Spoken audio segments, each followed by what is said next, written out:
Bonjour, bonjour et bienvenue à nouveau sur ma chaîne EPUB. J'espère que vous allez bien. J'espère également que vous attendiez cette vidéo comme le petit Jésus. Non, je rigole. Alors, pour continuer notre petit voyage au niveau de la communication non violente, nous avions fini la dernière vidéo, celle qui a été publiée récemment. Nous avions terminé la rubrique sur la pratique de la communication non violente au quotidien.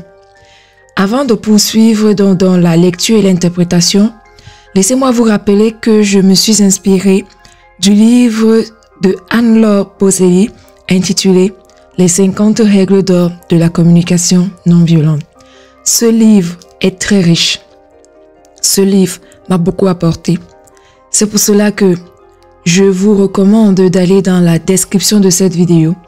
Vous verrez le lien, vous cliquez sur le lien et vous pourrez acheter ce livre qui est à moins de 5 €. N'oubliez pas également, j'aime bien toujours rappeler au début de la vidéo la méthode utilisée par la communication non violente qui est la méthode OSBD, c'est-à-dire observation, sentiment, besoin et demande. Je vous avais dit qu'on commencerait la communication non violente au travail. Et dans cette vidéo, nous allons commencer par la règle 39. Et dans son livre, Anne-Laure nous préconise de déployer nos ailes et de nous épanouir au travail. La communication non violente nous aide à prendre pleinement notre place, sans appréhension ni tension, face à des responsables, face aux collègues, face aux partenaires.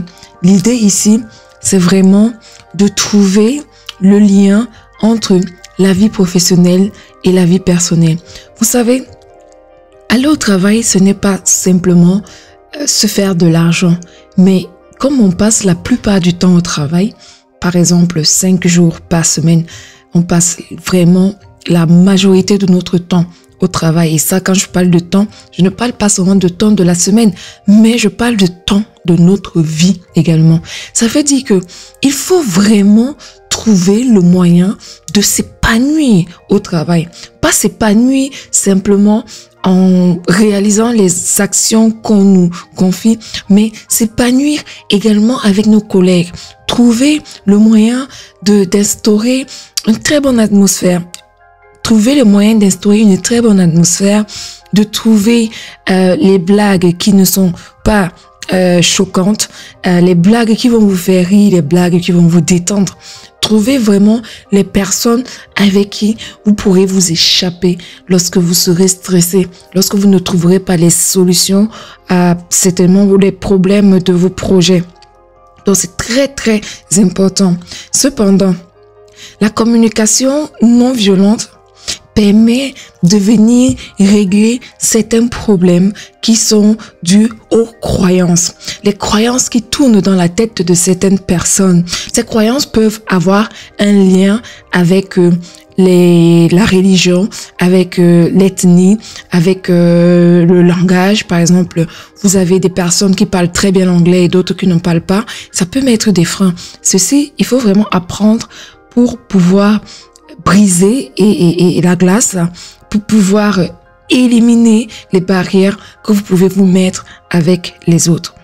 Lorsque vous voulez vous lancer dans la communication non violente au travail, il faut déjà commencer par vous dire, est-ce que vous avez des croyances? Si oui, quelles croyances vous empêchent de prendre votre place au travail?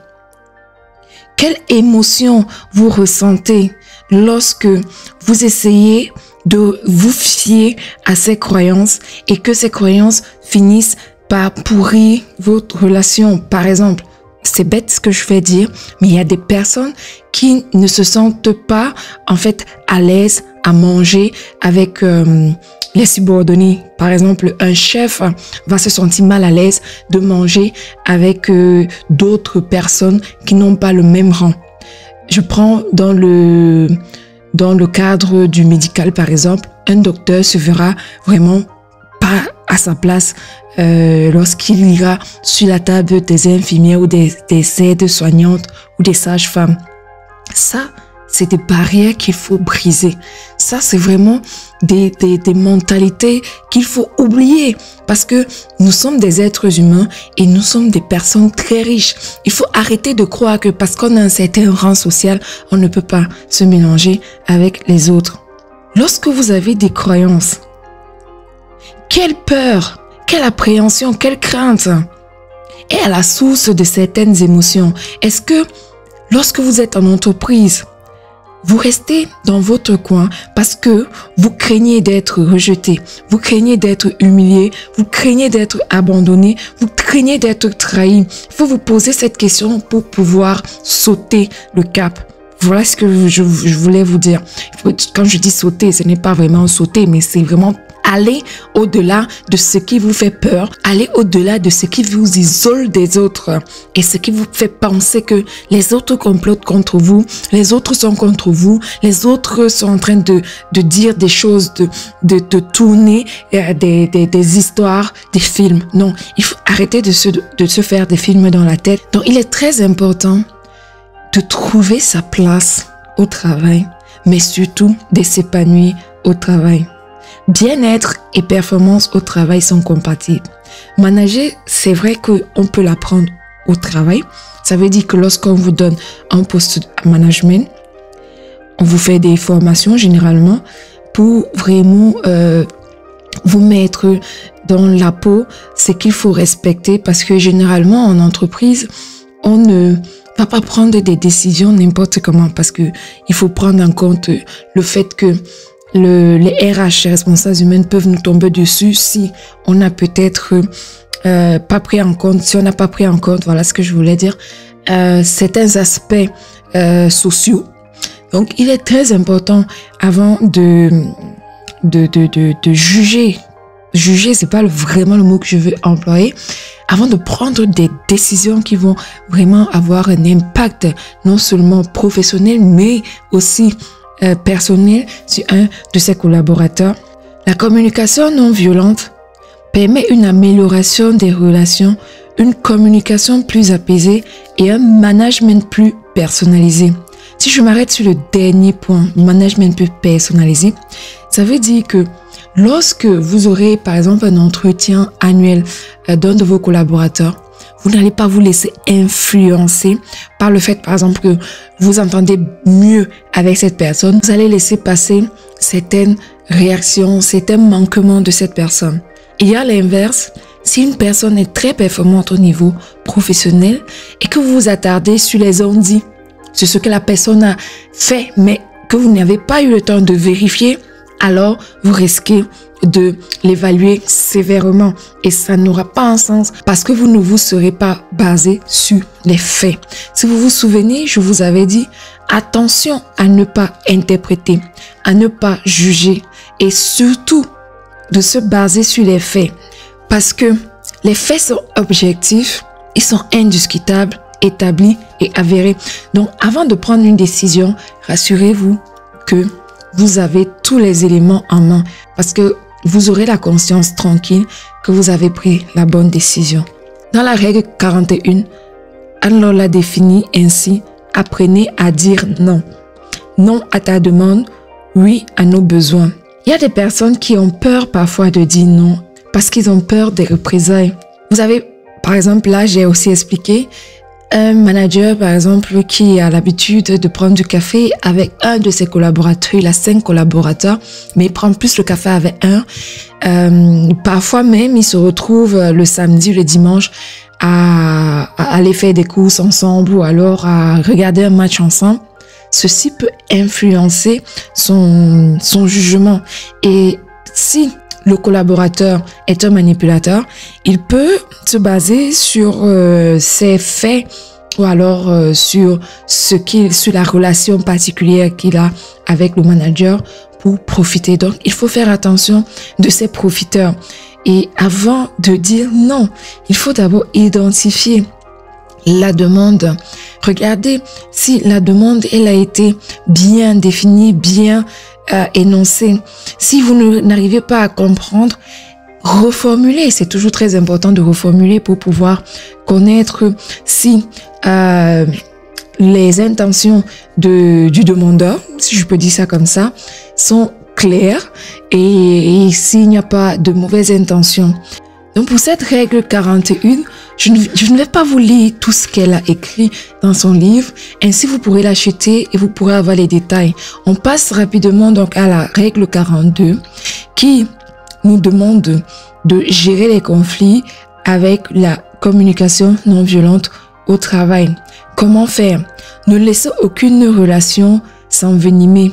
Dénouer le conflit en pratiquant la communication non violente.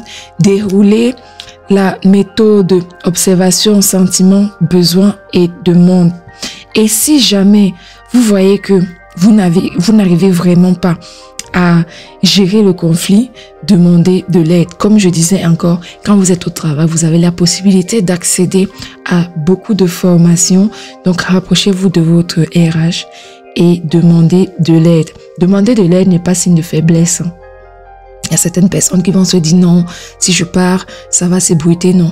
Déjà, je pense que la RH est tenue au secret. Ça veut dire que ce que vous dites à la RH, elle devrait le garder pour elle. RH, quand elle dit elle, c'est pas forcément une dame, ça peut être un monsieur aussi. Donc les ressources humaines sont tenues au secret. Ça veut dire que si vous avez un besoin, si vous avez un problème, rapprochez-vous de votre RH. Dans la règle 43, Anne-Laure l'a intitulé « Augmentez votre leadership ». On ne naît pas leader, on le devient. Le leadership est la capacité à influencer des groupes de personnes pour atteindre un but commun. Je vous demande donc d'acheter également ce livre et d'aller découvrir tout ce qu'elle a donné comme conseil dans son livre pour pouvoir avoir les clés en main d'un leadership. Dans la règle 44, Anne-Laure demande de développer la coopération. La règle 45, renoncer à la médisance au travail et éteignez Radio Vipère. J'adore. La règle 46, faites face à des clients mécontents. La règle 47, célébrer la vie. La règle 48, reconnectez-vous à votre élan naturel d'empathie. La règle 49, jouez à la marelle de la communication non violente. Et enfin, la règle 50, faites de votre mieux, acceptez ce qui est. Avec la communication non violente, vous avez à cœur d'entretenir les relations les plus harmonieuses avec votre famille, au travail ou dans votre couple. Acceptez cependant que certains jours, l'énergie, l'envie et la discipline vous manquent pour activer ce processus sereinement. Parfois, la charge émotionnelle, la fatigue, le stress sont plus forts. Ça veut dire qu'il faut accepter vraiment les choses telles qu'elles sont, ne pas vous forcer et surtout ne pas reprocher ce qui vous arrive aux autres. Faites de votre mieux avec la patience, la confiance dont vous disposez pour identifier vos jugements, vos émotions, vos besoins et les moyens dont vous disposez pour les nourrir. Ainsi, vous serez bienveillant envers vous-même et envers les autres. Accueillez vos limites jour après jour et surtout, je répète encore, faites de votre mieux. Je m'arrête ici parce que c'est la fin. Je remercie particulièrement Anne-Laure Boselli, coach qui intervient dans les entreprises et elle accompagne les dirigeants et les équipes. Elle est également formatrice, coach de management et conférencière. N'hésitez donc pas à vous procurer ce livre. Je répète encore, vous trouverez le lien dans la description de cette vidéo et j'espère vraiment que vous avez apprécié passer ces moments avec moi parce que moi je me suis éclatée pouvoir discuter avec vous parce que même si je suis derrière mon écran, quand je parle, j'ai comme l'impression que je vous vois, je ressens ce que vous ressentez, c'est très fort et restez surtout en santé, revenez très vite sur la chaîne pour plus de vidéos et pour plus de tutoriels.